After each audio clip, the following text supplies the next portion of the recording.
कि सरकारी स्कूल में पढ़ने वाले बच्चे कामयाब नहीं होते। मम्मी ने जो भी अपने जेवर थे वो गिरवी रख दिए थे। लड़की ने 12th कर ली, बहुत है, अब घर पे बिठाओ, शादी कर दो। मेरे अंदर टैलेंट है, मेरे अंदर स्किल है, मैं हार्ड वर्किंग हूँ, बस कोई गाइड करने वाला मिल जाए। कोई शादी कर रहा है, एंगेजमेंट कर रहा है, तो मैं उससे खुद को दूर रखती थी कि नेक्स्ट टाइम के लिए मैंने बहुत मेहनत करी, अपनी पूरी जी जान लगा दी, उसमें अगेन मैं फेल हो गई और अब मुझे समझ नहीं आया कि मैं कहाँ गलत हूँ। मैं सीए बन गई, मैं पास हो गई और पता नहीं रोते हुए मैं कितनी बार ये चीज़ रिपीट कर रही थी। तो अगर आप लड़की हैं और आप ये सोचती हैं कि पढ़ना आपका बेकार जाने वाला है, आप स्कूल जाएंगी, कॉलेज जाएंगी, उससे कुछ नहीं होने वाला, तो ये आप बिल्कुल गलत सोच रहे हो।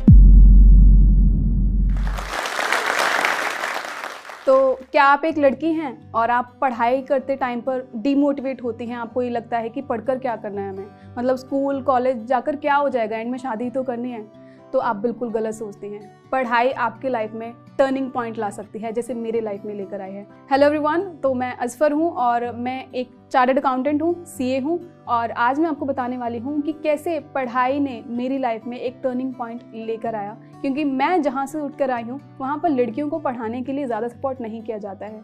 उसके उलट मैंने कुछ ऐसा करके दिखाया जो मेरी लाइफ में एक टर्निंग पॉइंट साबित हुआ। तो उसी के बारे में आज के इस जोश टॉक्स आशा के माध्यम से मैं आपको अपनी जर्नी बताने वाली हूँ। तो चलिए शुरू करते हैं। तो मेरे मदर एंड फादर दोनों यूपी के एक छोटे से गांव से बिलोंग करते हैं। तो शादी के बाद वो दिल्ली में शिफ्ट हो गए थे। तो जब आपके पास कोई स्किल नहीं होती तो ऑब्वियसली आपको स्किल सीखनी पड़ती है, देन काम करना पड़ता है। तो जो भी उनको मिलता था वो उसमें काम करते थे और अपना गुजारा चलाते थे। क्योंकि घर में वो सबसे बड़े थे तो उनको अपनी पढ़ाई को बीच में ही छोड़ना पड़ा। तो आप कह सकते हैं कि वो चीज़ क्योंकि उनके थ्रू मेरे अंदर आई है तो मैं पढ़ाई में काफ़ी अच्छी हो गई था। मतलब बाकी जो लड़कियां मैं देखती थी वो पढ़ाई में इतनी अच्छी नहीं थी और ना ही पढ़ना चाहती थी, और वहीं उसके जस्ट अपोजिट मैं थी। मुझे पढ़ना इतना अच्छा लगता था। मैंने अपनी जो स्कूलिंग है वो सरकारी स्कूल से की थी, और बहुत सारे लोगों ने उस टाइम पे ये भी बोला कि सरकारी स्कूल में पढ़ने वाले बच्चे कामयाब नहीं होते। तो वो मैं कभी भी उस चीज़ को अपने अंदर डिमोटिवेशन नहीं लाने देती थी कि मैं सरकारी स्कूल से पढ़ी हूँ तो मैं आगे कुछ नहीं कर सकती हूँ।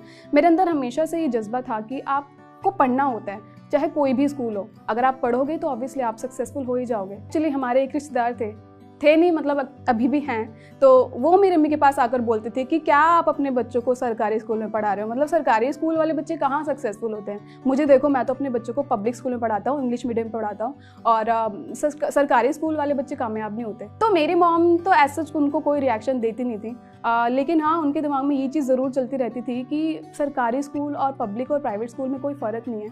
मुझे पता है मेरी बेटी कैसे पढ़ती है, उसको पढ़ाई में कितना इंटरेस्ट है, तो वो उन लोगों की बातों पे ध्यान नहीं देती थी। और उनका और मेरा सेम ही है, मतलब हम बोलते नहीं हैं लोगों को, हम करके दिखाते हैं। तो मुझे पता था कि मुझको करके दिखाना है, मुझको अपने काम से अपने कर्म से उनको जवाब देना है। मैं उस टाइम पे ना उन्होंने कुछ बोला और ना मैं कुछ बोलती हूँ, हमें सिर्फ अपना काम करना होता है, वो जवाब उनको खुद ही मिल जाता है। मेरे जो पेरेंट्स थे वो पढ़ाई की तरफ से हमेशा सपोर्टिव रहे हैं, लेकिन सिर्फ वही सपोर्टिव थे। आसपास जितने भी लोग थे वो सब उनको यही बोलते थे कि क्या करो, मतलब लड़की ने 12th कर ली, बहुत है, अब घर पे बिठाओ, शादी कर दो। ये प्रेशर एक्चुअली मेरे ऊपर काफ़ी टाइम से, क्योंकि मैं घर में सबसे बड़ी हूँ और ऊपर से लड़की हूँ। लेकिन मुझे ऐसा लगता है कि उसकी भी एक एज होती है, मतलब जब होनी होगी हो जाएगी। इसकी वजह से ये नहीं कि आप अपनी पढ़ाई को स्टॉप कर दें और फिर उसी चीज़ में चले जाएं। देखो, शादी तो हर किसी की एक ना एक दिन होनी है, तो उसकी वजह से क्यों हम अपने गोल्स को या फिर ड्रीम्स देखना छोड़ दें। आई थिंक हमें ड्रीम्स देखने चाहिए, उसको पूरा करने की पूरी कोशिश भी करनी चाहिए। तो मैं अपनी 12th क्लास में थी और ऑब्वियसली हर किसी दिमाग में यही होता है कि इसके बाद क्या करना है। अब मेरे घर पे पढ़ाई का माहौल था नहीं, कोई पढ़ा लिखा था नहीं, तो मुझे गाइड करने वाला कोई नहीं था कि इस पर तू ये कर सकती है आगे जाके। तो जो भी कैरियर काउंसलर्स हमारे स्कूल में आते थे, मैं उनसे पूछती थी कि मैं क्या करूं। तो पहले तो वो मुझसे मेरे मार्क्स पूछते थे कि आपके मार्क्स कितने आते हैं, मैं उनको बताती थी, वो बोलते थे कि आप सीए कर लो। तो इतना पता चल चुका था कि कुछ होता है सीए, कुछ होता है, बट क्या होता है ये नहीं पता था। तो मैंने मार्च में अपने स्कूल के एग्जाम्स दिए थे। उसके बाद अप्रैल में मेरे फ्रेंड का मेरे पास कॉल आया, उसने बोला इस पर सीए करनी है, और मैंने बिना कुछ सोचे समझे उसको हाँ बोल दिया, क्योंकि हम दोनों बहुत क्लोज थे, हमेशा साथ रहते थे। तो मुझे लगा कि मेरी फ्रेंड जा रही तो मैं भी इसके साथ कर लूँगी। मुझे नहीं पता था एक्चुअली, मुझे सी की फुल फॉर्म भी नहीं पता थी, कितने साल का होता मुझे ये भी नहीं पता था। बस मैं उसके भरोसे कैसे भी करके इस कोर्स में आ गई। एक ऐसा टाइम आया था जब हमारी जो फैक्ट्री थी उस पर सील लगवा दी गई थी, क्योंकि हमारे आसपास जो लोग थे वो बहुत जलते थे, तो उनको था कि कैसे भी करके इनका काम खत्म करवा दे, बंद करवा दे। तो उस वक्त ऑब्वियसली कमाई तो हो नहीं रही थी, तो जितनी भी सेविंग्स थी उससे मेरी पढ़ाई चल रही थी। और सच बताऊं उस वक्त मुझे ना पैसे मांगते हुए फ़ीस के लिए बहुत झिझक होती थी कि मुझे पता है कि हमारे घर में क्या सिचुएशन चल रही है और ऐसे में उनको जाके बोलूँ कि मेरी कोचिंग के लिए मुझे फ़ीस चाहिए।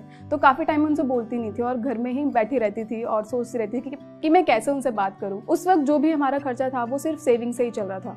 जो भी हमारी पहले की सेविंग थी, मेरी मम्मी ने जो भी अपने जेवर थे वो गिरवी रख दिए थे और पापा क्योंकि उनको घर पे खाली बैठने की आदत है नहीं तो वो कुछ ना कुछ करते रहते थे। तो मतलब आप ये कह सकते हैं कि सिर्फ गुजारा चल रहा था, तो कुछ एक्स्ट्रा नहीं आ रहा होता था। और उसमें से मैं उनसे पैसे मांगने जाती थी कि मुझे कोचिंग की फ़ीस के लिए पैसे दो, तो मुझे बहुत ज़्यादा अजीब लगता था। काफ़ी बार मैं उनको बोलती ही नहीं थी और इस वजह से मेरा सी के अटैम्प्ट लेट होते गए क्योंकि मैं कोचिंग ही नहीं ज्वाइन कर पा रही थी और घर पर रहकर मैं डीमोटिवेट फील करने लगी थी। सीए के इनिशियल जो लेवल्स थे, मतलब CPT and then C intermediate, मेरा आसानी से निकल गए थे। मुझे मेन दिक्कत आई सीए फाइनल में, जो कि हार्डेस्ट लेवल होता है ऑफ सीए कोर्स। तो इसमें मैंने टोटल 5 अटैम्प्ट्स दिए थे। अब काफ़ी लोग ये सोचने लग जाएंगे कि आपने बहुत सारे अटैम्प्ट दिए मतलब आप पढ़ाई में अच्छे नहीं होगे।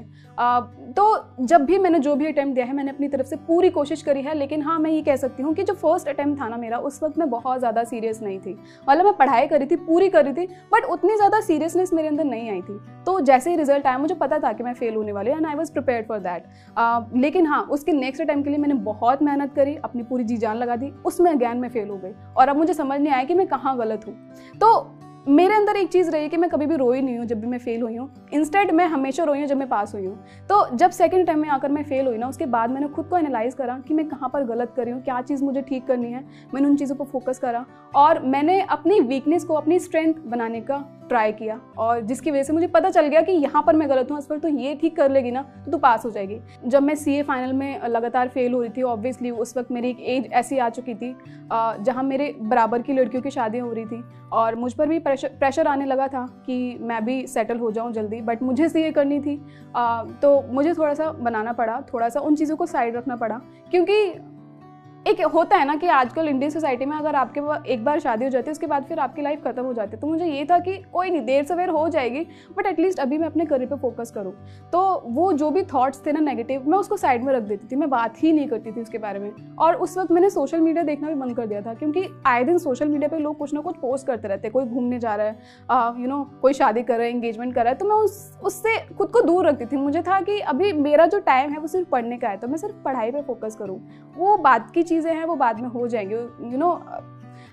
जो चीज़ जिस वक्त लिखी हुई है वो उस वक्त होनी है, तो उसकी टेंशन लेकर क्या फ़ायदा। एटलीस्ट मैं अपने करियर पे तो फोकस करूँ। मैंने सीए इंटरमीडिएट के बाद आपको पता ही होगा कि आपकी इंटर्नशिप या फिर आपका ये आर्टिकलशिप स्टार्ट होती है, तो आपको ऑफिस जाना होता है। जैसे आप नॉर्मली काम करते हैं वैसे काम करना होता है, लेकिन उस टाइम पर आपको सीए फाइनल की भी तैयारी करनी पड़ती है। तो मोस्टली जो स्टूडेंट्स हैं ना, वो सीए फाइनल की कोचिंग लेना स्टार्ट कर देते हैं, और जो कि होती हैं अर्ली मॉर्निंग्स, मतलब 6 बजे से आपकी कोचिंग स्टार्ट होती है। तो उस वक्त मेरी कोचिंग चल रही थी, ठंड का टाइम था, मैं सुबह 5 बजे अपने घर से निकलती थी कोचिंग के लिए। और जो भी उस वक्त लोग जग रहे होते थे वो सोचते थे कि ये क्या है, मतलब ये लड़की सुबह 5 बजे निकलती है, घर पे रात को 8 या 9 बजे आती है, तो पता नहीं क्या बाहर करने जाती है। ऐसा कौन सा ऑफिस है जो सुबह 6 बजे खुल जाता है। बट उनको नहीं पता था कि मैं कितनी ज़्यादा चीज़ें एक साथ मैनेज कर रही हूँ। और ये सिर्फ मेरी कहानी नहीं है, हर सीए स्टूडेंट की कहानी है। आपको इतना काम ही करना पड़ता है, और ऑब्वियसली इसी की वजह से आप सीए बन पाते हो। मैं बहुत शाय और इंट्रोवर्ट लड़की थी, तो मुझे पता होता था कि ये मुझे गाइडेंस दे सकती है, बट मैं बहुत शर्माती थी कि मुझे ये ना समझा, इसको तो कुछ भी नहीं आता। बट मुझे ऐसा लगता है कि कहीं ना कहीं वो भी एक रीज़न रहा है जो मेरी सीए जर्नी में मुझे थोड़ा कंपैरेटिवली ज़्यादा टाइम लगा, कि अगर मैं अपने उस डर को, उस शाइनेस को ख़त्म करके मैं उनसे पूछ लेती तो शायद मैं जल्दी बन पाती। मैं अपने सीए फाइनल के लास्ट अटैम्प्ट की बात करती हूँ, तो मैंने लास्ट अटैम्प्ट के लिए बहुत मेहनत करी थी। मुझे पता था मैंने कितनी मेहनत करी थी, और लेकिन हमेशा कितनी भी आप मेहनत करो उसके बावजूद भी आपको रिजल्ट वाले दिन खुद पर डाउट आता ही है कि मैं फेल ना हो जाऊँ। तो उस दिन भी ऐसे ही कुछ था, और हमारा रिजल्ट आना था 12 बजे, लेकिन वो आया शाम के 5 बजे। तब तक मैं थोड़ी डीमोटिवेट हो चुकी थी कि पता नहीं क्या होने वाला है। तो मैं उस वक्त अपना कुछ काम लेके बैठ गई थी, और जैसे ही मुझे व्हाट्सएप पे मैसेज आया कि इस पर रिजल्ट आ गया, मैंने वैसे ही अपना फ़ोन उठाया, रिजल्ट चेक करना स्टार्ट किया। मेरी धड़कन इतनी ज़्यादा बढ़ी थी, आई कांट टेल यू। मुझे ऐसा लगा था अब तो आ रही है पार। और जैसे ही मैंने वो विंडो ओपन हुई ना, पहले तो मैंने अपनी आंखें बंद करी और मैंने कुछ पढ़ना शुरू करा। उसके बाद जैसे मैंने रिजल्ट देखा ना, मैंने मार्क्स नहीं देखे, मैंने सीधा नीचे देखा पास या fail, and I was passed. और मैं इतनी ज़्यादा एक्साइटेड हो गई, मैंने अम्मी को आवाज़ देना शुरू करी। अम्मी किचन में काम कर रही थी, वो भागते हुए आई कि अचानक से इसको क्या हो गया। एक्चुअली मैंने उनको बताया नहीं था कि मेरा रिजल्ट आने वाला है, मैं कभी नहीं बताती हूँ जब मेरा रिजल्ट आता है। तो मैंने उनको बताया मैं सीए बन गई, मैं पास हो गई। और पता नहीं रोते हुए मैं कितनी बार ये चीज़ रिपीट कर रही थी। उन्होंने मुझे गले लगाया, मुझे शाबाशी दी। उसके बाद उन्होंने बाकी रिलेटिव्स को बताया। सबसे पहले ऑब्वियसली उन्होंने मेरे पापा को कॉल किया कि एज़ पर सीए बन गया। उसके बाद बाकी रिलेटिव्स को बताया कि एज़ पर सीए बन गए, मिठाई मंगाई गई। तो बहुत अच्छा माहौल था उस वक्त, सेलिब्रेशन का माहौल था। और उस वक्त मैं बहुत ज़्यादा रो रही थी। जैसे मैंने बताया आपको, मैं फेल होने पे कभी नहीं रोती हूँ। जब भी मैं पास हुई हूँ तब मैं हमेशा रोई हूँ, क्योंकि मुझे पता होता है कि आप मेरी मेहनत जो है वो वसूल हो चुकी है। कि मेरे पेरेंट्स का भी सपना था कि वो आगे जाके पढ़ाई करें, बट कम उम्र में उनको इतनी ज़्यादा रिस्पॉन्सिबिलिटीज़ मिल चुकी थी कि वो पढ़ाई कंटिन्यू नहीं कर पाए। तो उनका सपना सपना ही रह गया। तो मेरे अंदर ये भी था कि मुझे उनका भी सपना पूरा करना है। तो जब मेरी मम्मी को पता चला कि मैं सीए बनी हूँ तो वो ऑब्वियसली बहुत ज़्यादा खुश हो गई। और मैं आपको बताऊँ, अब हमारी जो भी फैमिली है, रिलेटिव्स हैं, उसमें I was the first CA. तो इस चीज़ में मुझे बहुत ज़्यादा प्राउड फील होता है। और मेरी मम्मी इस चीज़ में बहुत ज़्यादा प्राउड फील करती हैं। और वो मुझे दिखाती नहीं है, पता नहीं उनका बचपन से ही ऐसा है, वो कभी मुझको रिवॉर्ड नहीं देती, ना मुझे दिखाती हैं। बट मुझे पता है कि वो पीछे मेरे बहुत मेरी तारीफ़ करती हैं, जो मुझे कैसे ही पता चली जाता है। तो आप देख सकते हैं कि आज मैं एक सीए हूँ, लेकिन कुछ साल पहले जब मैं असफर को देखती हूँ तो वो बहुत ज़्यादा कन्फ्यूज़ थी। उसके पास कोई गाइडेंस नहीं थी। वो बस यही सोचती रहती थी कि असफर तुझे क्या करना है अपनी लाइफ में। लेकिन इतने सालों बाद मैं अब खुद को देखती हूँ, मैं एक सीए बन चुकी हूँ, मैं सक्सेसफुल भी हूँ, क्योंकि उस वक्त मैंने स्टेप लिया, मैं रुकी नहीं वहाँ पर। मुझे पता था कि ये जो जर्नी है मुझे मेरी सक्सेस तक लेकर जाने वाली है, इसलिए मैंने स्टेप लिया। तो गाइडेंस के लिए अगर मैं बैठी रहती तो फिर मैं यहाँ तक नहीं पहुँचती, इस मंच पर आप मुझे नहीं देख पाते। तो अगर आप लड़की हैं और आप ये सोचती हैं कि पढ़ना आपका बेकार जाने वाला है, आप स्कूल जाएंगी, कॉलेज जाएंगी, उससे कुछ नहीं होने वाला, तो ये आप बिल्कुल गलत सोच रहे हो। आपके अराउंड इतने सारे एग्जाम्पल्स हैं, इतने सारे इंस्पिरेशन हैं, आप उनसे इंस्पिरेशन लो, पढ़ो, क्योंकि वो कभी भी ज़ाया नहीं जाने वाली। आपकी लाइफ के किसी भी पॉइंट पर वो काम आ सकती है, आपको पता भी नहीं चलेगा। तो ये सोचना कि जस्ट बिकॉज हमें घर संभालना है तो पढ़ने का कोई फ़ायदा नहीं है, इट्स टोटली रॉन्ग। आप पहले खुद पर ध्यान दो। जब आप दूसरों के लिए इंस्पिरेशन बनेंगे तो ऑब्वियसली आपके आने वाली जनरेशन भी आपकी मिसालें देगी। तो आपको पहले खुद पर ट्राई करना चाहिए, पढ़ो, उसके बाद सोचो देन क्या करना है, वो बाद की बात होती है। बट स्टिल आपको इस वक्त अगर आप पढ़ाई के फेज़ में, तो मैं आपको यही बोलूँगी कि प्लीज़ पढ़िए, अपने बच्चों को भी पढ़ाइए, वो आपका भविष्य बहुत ज़्यादा बेहतर बनाने वाला है। जब आप पढ़ने लग जाते हो ना, तो आप अलग अलग कम्युनिटी के लोगों से मिलते हो, आप क्लासेस जाते हो, आप ऑफिस जाते हो, बहुत सारे कम्युनिटी के लोग से आपका इंटरेक्शन होता है, तो आपका माइंड भी खुलता है। मतलब अगर हम पढ़ते नहीं, सिर्फ हम एक ही सोसाइटी में, एक ही कम्युनिटी में रहते हैं ना, तो हमें अलग अलग कम्युनिटीज़ के रिगार्डिंग ना बहुत सारे मिसकंसेप्शंस होते हैं, है ना। तो जब आप पढ़ते हो ना तो आपका माइंड खुलता है, मतलब आप थोड़ा सा ब्रॉडर माइंड के होते हो और आप चीज़ों को अलग अलग पर्सपेक्टिव से देखना शुरू करते हो, आपका नज़रिया चेंज हो जाता है, जो कि मुझे लगता है बहुत इंपॉर्टेंट है आपके आने वाले जनरेशन्स के लिए। तो हेल्पफुल रहेगा ही ना। तो आपको हमेशा पढ़ाई पर फोकस करना चाहिए। ऐसा नहीं है कि आप रैंकर ही होगे, आप फर्स्ट सेकंड थर्ड आते होगे तभी वो आपके लिए हेल्पफुल होगा, ऐसा बिल्कुल भी नहीं है। जस्ट स्टडी, और ये आपकी लाइफ में हमेशा काम आने वाला है। कभी भी आगे जाकर आपको ये फील नहीं होगा कि मैंने इतना क्यों पढ़ लिया, हमेशा वो आपके लाइफ में कोई ना कोई वैल्यू एडिशन करने वाला है। मुझे कोई गाइडेंस नहीं मिलती थी कि कोई मुझे बैठकर समझाए कि इस पर तुम ये कर सकते हो या फिर तुम ये कर सकते हो, तो मुझे उसकी वजह से इनिशियली बहुत ज़्यादा दिक्कत हुई। सीए में भी मैं इसी तरीके से आई, क्योंकि मेरे पास गाइडेंस नहीं थी। तो जो मेरी फ्रेंड ने बोला मैं उसको फॉलो करना शुरू कर चुकी थी। मुझे इतना पता था कि मेरे अंदर टैलेंट है, मेरे अंदर स्किल है, मैं हार्ड वर्किंग हूँ, बस कोई गाइड करने वाला मिल जाए। बस मुझे ये था कि मैं इसकी वजह से, जस्ट बिकॉज मेरे पास गाइडेंस नहीं, मैं रुकने वाली तो नहीं हूँ, एटलीस्ट मुझे स्टार्ट करना है। अब ये जर्नी मुझे कहाँ तक लेकर जाएगी वो ऑब्वियसली जो भी होगी वो मेरे लिए अच्छी रहने वाली है, लेकिन एटलीस्ट मैं स्टार्ट तो करूँ। क्योंकि बहुत सारी जो लड़कियां हैं ना वो स्टार्ट ही नहीं करती हैं, वो वहीं पर रुक जाती हैं। उनको लगता है कि गाइडेंस के लिए कोई है नहीं, तो फिर आगे जाकर पता नहीं कहाँ पहुँचे। लेकिन आपको एक स्टेप लेना होता है, उसके बाद चीज़ें खुद ना खुद होना शुरू हो जाती हैं और वो आपको आपकी मंजिल तक ज़रूर पहुँचा के रखते हैं। So take that step.